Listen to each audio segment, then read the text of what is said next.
At first glance, the names seem obvious. Greenland should be green, Iceland should be buried under ice. But geography has a habit of defying expectations, and nowhere is that clearer than in the North Atlantic. Greenland is, in reality, one of the iciest places on Earth. Nearly 80% of the island is covered by a massive ice sheet, thick enough in places to bury mountains beneath it. This ice cap is not seasonal. It has persisted for hundreds of thousands of years.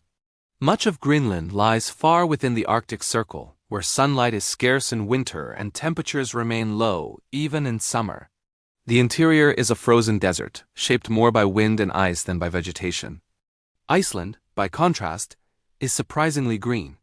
While glaciers do exist there, they cover a much smaller portion of the land. Much of Iceland's coastline and lowlands support grass, moss, shrubs, and farmland. The reason lies in the ocean. Iceland benefits from the Gulf Stream, a warm Atlantic current that moderates temperatures and keeps the climate milder than its latitude would suggest. This warmth allows plant life to thrive in places that, on a map, look as though they should be frozen solid. So how did the names get mixed up? The answer is part climate history, part human strategy. When Norse explorers arrived in the region over 1,000 years ago, Iceland had already earned a reputation for harsh conditions. Naming it Iceland may have been a warning or even a deterrent to rival settlers. Greenland's name, however, was likely a calculated decision. Viking leader Eric the Red reportedly named it Greenland to make it sound more inviting, encouraging people to settle there. At the time, Greenland's coastal areas were indeed greener than they are today. A warmer medieval climate allowed limited farming along the shores.